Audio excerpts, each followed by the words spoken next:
चलो बच्चों शुरू करते हैं। क्लास 9 सूचना प्रौद्योगिकी की अवधारणा 1 या FOIT। ठीक, आज हम पढ़ेंगे चैप्टर 9 और 7। कौन सा चैप्टर? 7, सूचना एवं संचार प्रौद्योगिकी के अनुप्रयोग। सूचना एवं संचार प्रौद्योगिकी के अनुप्रयोग। ठीक है, जिसके अंदर अपन पढ़ेंगे एक तो ई सिटीजन के बारे में, ई ट्रांसपोर्ट क्या होता है, ई मेडिसिन क्या है, ई एजुकेशन क्या है, ई पुलिस क्या है, ई कोर्ट, ई रजिस्ट्रेशन, ई सेक्रेटरिएट। ठीक है, और ई शासन के क्या लाभ है, क्या उपयोग है, ई शासन क्या होता है, इसके बारे में डिटेल पढ़ेंगे इस चैप्टर के अंदर।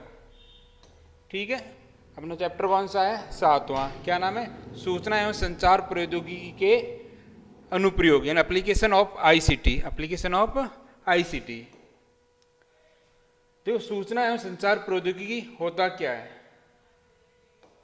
सूचना एवं संचार प्रौद्योगिकी, देखो, सूचना व संचार प्रौद्योगिकी हमारे जीवन में एक जबरदस्त क्रांति लेकर आया है। जो आईसीटी है वो हमारे जीवन के अंदर एक जबरदस्त क्रांति लेकर आई है। सूचना प्रौद्योगिकी के सहारे हम आर्थिक संपन्नता की ओर अग्रसर हो रहे हैं। इसकी मदद से हम क्या हो रहे हैं? आर्थिक रूप से क्या हो रहे हैं? संपन्न हो रहे हैं। आर्थिक रूप से क्या हो रहे हैं? संपन्न हो रहे हैं।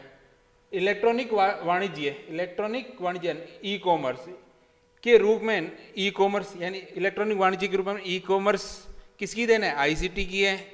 इंटरनेट के द्वारा डाक भेजना किसके द्वारा संभव हुआ था? ईमेल के द्वारा। किसके द्वारा संभव हुआ था? ईमेल के द्वारा। उसी प्रकार अगर आप ऑनलाइन सरकारी कामकाज कुछ करना है तो हम किसका इस्तेमाल करते हैं? ई शासन का। किसका इस्तेमाल करते हैं? ई शासन का।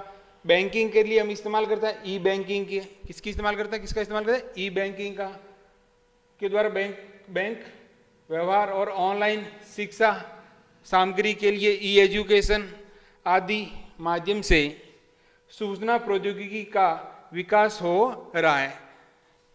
सूचना प्रौद्योगिकी के बहुआयामी उपयोग के कारण विकास के नए द्वार खुल रहे हैं। जो सूचना प्रौद्योगिकी है उसका बहुत अधिक क्षेत्रों के अंदर क्या हो रहा है? उपयोग हो रहा है। तो इसके कारण विकास के भी नए द्वार खुल रहे हैं। यानी आज ऐसा कोई भी क्षेत्र नहीं है जहां पर हम आईसीटी का उपयोग नहीं कर रहे हैं, जहां पर हम आईसीटी का उपयोग यानी सूचना प्रौद्योगिकी का उपयोग नहीं हो रहा है। इस नए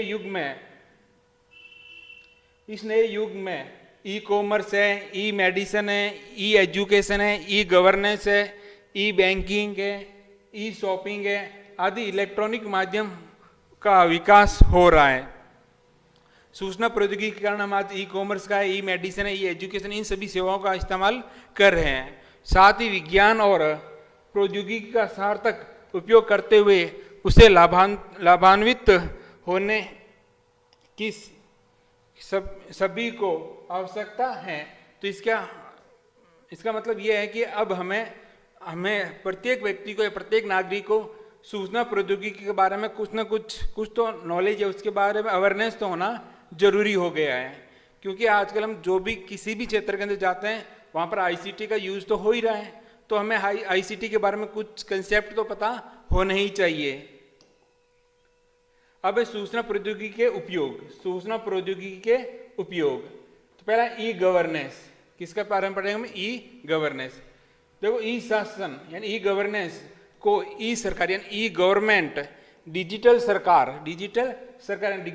गवर्नमेंट, ऑनलाइन सरकार यानी ऑनलाइन गवर्नमेंट या संबंध सरकार यानी कनेक्टेड गवर्नमेंट के नाम से भी जाना जाता है। यानी ई गवर्नेंस के बहुत सारे हैं, जिसको हम ई गवर्नमेंट कह सकते हैं, ई ऑनलाइन गवर्नमेंट कह सकते हैं, ठीक है ना, डिजिटल गवर्नमेंट कह सकते हैं। बहुत सारे नाम के द्वारा आप ई गवर्नेंस को जानते हैं। आम नागरिक, कारोबारी तथा कर्मचारियों के लाभ के लिए तकनीक के उपयोग के माध्यम से सरकारी सेवाओं तक पहुंच यानी एक्सेस तथा निष्पादन यानी डिलीवरी को बढ़ावा देने की प्रक्रिया ई शासन कहलाती है। अगर गवर्नमेंट है वो आईसीटी का उपयोग करते हुए अपने नागरिक हैं, अपने जो कारोबारी हैं, कर्मचारी हैं को लाभ देने के लिए तकनीक के उपयोग के माध्यम से सरकारी सेवाओं को पहुंचाती हैं या डिलीवर करती हैं या उसको बढ़ावा देती है, देने की प्रक्रिया क्या कहलाती है? ई शासन कहलाती है, ई गवर्नेंस कहलाती है।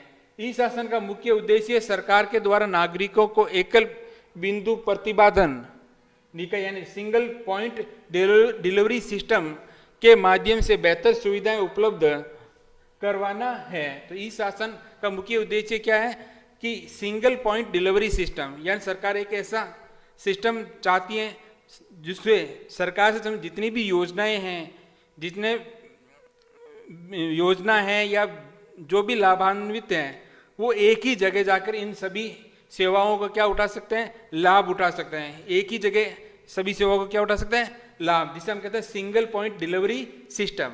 यानी एक ऐसा पॉइंट बना दिया जाए जिसके द्वारा सरकार की जितनी भी योजना है उनका सभी उपयोग कर सकते हैं। इस शासन के द्वारा उपलब्ध कराई जाने वाली प्रमुख सेवाएं निम्न हैं। पहला ई नागरिक यानी ई सिटीजन। इसके अंतर्गत सरकार समाकलित सेवा केंद्रों यानी इंटीग्रेटेड सर्विस सेंटर के माध्यम से नागरिकों को जन्म मृत्यु प्रमाण पत्र,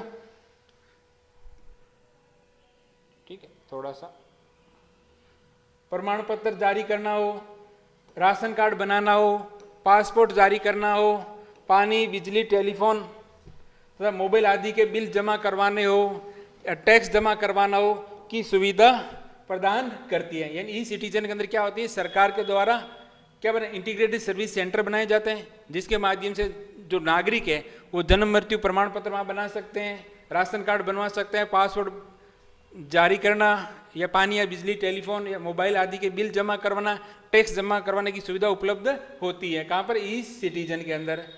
अगला ई ट्रांसपोर्ट या ई परिवहन। यहाँ ध्यान रखना, ई का मतलब इलेक्ट्रिकल या इलेक्ट्रॉनिक है, ठीक है। इसके अंतर्गत सरकार नागरिकों को मोटर वाहन पंजीकरण, चालान, आज्ञा पत्र यानी ड्राइविंग लाइसेंस जारी करना, कर व शुल्क जमा करने आदि की सुविधा प्रदान करती है। यानी ई परिवहन के अंदर क्या होती है? सरकार, इसकी सहायता सरकार क्या करती है? नागरिकों को जो मोटर वाहन पंजीकरण के जो वाहन खरीदते हो, ट्रांसपोर्ट के जो वाहन खरीदते हो, व्हीकल खरीदते हो, उनका पंजीकरण करवाना है, ड्राइविंग लाइसेंस जारी करना है, उसके लिए जो टैक्स जमा करवाना है, जो शुल्क जमा करवाना है आदि सभी सुविधा आपको कहाँ पर मिलेगी? ई ट्रांसपोर्ट के अंदर। कहाँ मिलेगी? ई ट्रांसपोर्ट के अंदर। ई औषधि या ई मेडिसिन। इसके अंतर्गत सरकार देश के विभिन्न भागों में स्थित चिकित्सालय यानी हॉस्पिटल का नेटवर्क स्थापित कर नागरिकों को बेहतर स्वास्थ्य सेवाएं प्रदान करती है। तो इसका उद्देश्य यह है कि सरकार जितने भी बड़े हॉस्पिटल हैं उनको आपस में क्या कर दिया जाए? कनेक्ट कर दिया जाए। आपस में क्या कर दिया जाए? कनेक्ट कर दिया जाए। इनका आपस में क्या बना दिया जाए? एक नेटवर्क है जिसके द्वारा आप नागरिकों को क्या दे सकते हैं? बेहतर सुविधा दे सकते हैं, जिससे हम पता कर सकते हैं कौन सी मेडिसिन कहाँ पर मिलेगी, ठीक है, या फिर उस हॉस्पिटल के अंदर उपलब्ध है कि नहीं। अगला है ई एजुकेशन। इंटरनेट और संचार के माध्यम जैसे रेडियो, टेलीविजन आदि के द्वारा देश के विभिन्न हिस्सों तो मुख्य दूरस्थ स्थानों में स्थित नागरिकों को शिक्षा की सुविधा प्रदान करना होता है। तो कई जगह अगर एजुकेशन की इतनी अच्छी फैसिलिटी नहीं है, ठीक है, तो उसके द्वारा आप ई एजुकेशन एंड ऑनलाइन एजुकेशन दे सकते हैं, जिसे रेडियो या टेलीविजन है या मोबाइल के द्वारा आप हम ऑनलाइन क्या दे सकते हैं? एजुकेशन दे सकते हैं। ई पंजीकरण यानी ई रजिस्ट्रेशन। इसके द्वारा सरकार नागरिकों को संपत्ति का पंजीकरण करना है, स्थानांतरण करनी है, अगर नई संपत्ति के लिए उसका रजिस्ट्रेशन करवाना है, अगर संपत्ति किसी को ट्रांसफर करना, स्थानांतरण करनी है या स्टाम्प ड्यूटी जमा करवानी है की सुविधा प्रदान करती है। किसके अंदर? ई पंजीकरण के तहत। ई शासन सचिवालय, ई शासन सचिवालय, ई सेक्रेटरीट विभिन्न शासन सचिवालयों एवं सरकारी विभागों के मध्य नेटवर्क की स्थापना करना, जिसमें शासन के विभिन्न घटकों के मध्य सूचनाओं का आदान प्रदान होने से शासन प्रक्रिया सरल हो जाती है। यानी हम जो जितने भी सरकार गवर्नमेंट के जितने भी सचिवालय हैं या जितने भी डिपार्टमेंट हैं उनके मध्य नेटवर्क स्थापित करना, जिससे शासन संचालन में क्या हो? आसानी हो। अगला है ई पुलिस। कौन सा? ई पुलिस। देखो, ई पुलिस के अंतर्गत 2 प्रकार के डाटाबेस तैयार किए जाते हैं। ई पुलिस के अंदर कितने प्रकार के डाटाबेस तैयार किए? 2 प्रकार के। प्रथम प्रकार के डाटाबेस में पुलिस अधिकारियों की सूचना रखी जाती है, यानी एक डाटाबेस बनाया जाता है जिसमें पुलिस अधिकारियों की क्या रखी जाती है? सूचना रखी जाती है, जिससे आवश्यकता पड़ने पर किसी भौगोलिक क्षेत्र विशेष या किसी विशेष कौशल यानी स्किल विशेष के विशेषज्ञता रखने वाले व्यक्ति को आसानी से ढूंढा जा सकता है। अगर पुलिस है वो अपने जितने भी कर्मचारी हैं, जो जितने भी अधिकारी हैं, अगर उनका अलग से डाटाबेस बनाएगी, जिससे होगा क्या कि पुलिस डिपार्टमेंट को ये पता रहेगा कि अगर किसी विशेष क्षेत्र के अंदर भेजना है तो हमारे लिए कौन सा अधिकारी बेस्ट रहेगा, यानी उस अधिकारी का चुनाव करने में क्या हो जाएगी? आसानी हो जाएगी, आसानी से उस अधिकारी को हम ढूंढ सकते हैं। दूसरा डाटाबेस अपराधियों, किसका बनाया जाता है? अपराधियों की जानकारी, जिसके द्वारा पूर्व में किए गए अपराधों की जानकारी होती है, अपराध करने के तरीके, यानी किस प्रकार के अपराधी किस प्रकार के अपराध करता है, किन तरीकों का इस्तेमाल करता है, इसके पहचान चिन्ह, यानी इसके पहचान चिन्ह कौन कौन से हैं, की सूचना केंद्रीय डाटाबेस में रखी जाती है। इन सभी सूचनाओं के एक केंद्रीय डाटाबेस के अंदर रखी जाती है, जिसका उपयोग उस राज्य या उस स्टेट के जितने भी आपके पुलिस स्टेशन है वो उस डाटाबेस को क्या कर सकते हैं? एक्सेस कर सकते हैं। डाटाबेस को क्या कर सकते हैं? एक्सेस करते हैं, जिससे आवश्यकता पड़ने पर देश के किसी भी कोने से अपराधी की उपलब्ध समस्त जानकारी आसानी से पुलिस डिपार्टमेंट क्या कर सकता है? आसानी से प्राप्त कर सकता है। ठीक है, तो इसमें 2 तो हमने पढ़ लिया डाटाबेस, एक के अंदर अधिकारियों का रखा जाता है, दूसरे के अंदर अपराधियों का। इसके अलावा डाटाबेस के अतिरिक्त ऑनलाइन प्रथम सूचना रिपोर्ट यानी FIR, फर्स्ट इन्फॉर्मेशन रिपोर्ट, यानी FIR दर्ज करवाने तथा उसकी स्थिति ऑनलाइन जानने की सुविधा भी प्रदान करता है। नागरिकों के लिए आप ऑनलाइन FIR दर्ज करवा सकते हो, साथ में ही अपने जो FIR है उसका स्टेटस भी चेक कर सकते हो घर बैठे ऑनलाइन। अगला ई कोर्ट। कौन सा? ई कोर्ट। ई न्यायालय के अंतर्गत सभी केसों और अपीलों का डाटाबेस तैयार किया जाता है। जैसे ई पुलिस के अंदर तुम किसका क्या करते हैं? जो बेस्ट पुलिस जो अधिकारी है और अपराधियों का डाटाबेस तैयार करते हैं, उसी प्रकार ई कोर्ट के अंदर जितने भी केस और अपील है उन सभी का क्या तैयार किया जाता है? एक डाटाबेस तैयार किया जाता है, तथा न्यायालय के इंटरनेट पर उपलब्ध करवाया जाता है। जिसको न्यायालय का जो इंटरनेट है उस पर क्या करवाया जाता है? उपलब्ध करवाया जाता है। उच्च न्यायालय तथा सर्वोच्च न्यायालय के न्यायाधीश आवश्यकता पड़ने पर इंटरनेट पर उपलब्ध जिला या सत्र न्यायालय के केस तथा केस के संदर्भ में दर्ज किए गए तथ्यों के आधार पर अपना निर्णय सुना सकते हैं। तो इससे बेनिफिट क्या होगा कि अगर उस केस से संबंधित किसी अन्य जिला अदालत है या सत्र न्यायालय के अंदर अगर वो केस है या उससे संबंधित जो भी तथ्य है अगर वो ऑनलाइन उपलब्ध है तो हाई कोर्ट या सुप्रीम कोर्ट में इसको आसानी से वहाँ के जो अब क्या न्यायाधीश है उसे आसानी से चेक कर सकते हैं। इसके अतिरिक्त केस के तथ्यों को दर्ज करने फिंगरप्रिंट है, स्कैनिंग है तथा प्रमाण पत्र आदि ऑनलाइन सुविधा उपलब्ध होती है। इसके अलावा जो भी अपराध है उससे संबंधित जितने भी सबूत हैं उसको आप ऑनलाइन दर्ज करवा सकते, ऑनलाइन अपलोड कर सकते हो। ई डेमोक्रेसी यानी ई प्रजातंत्र है।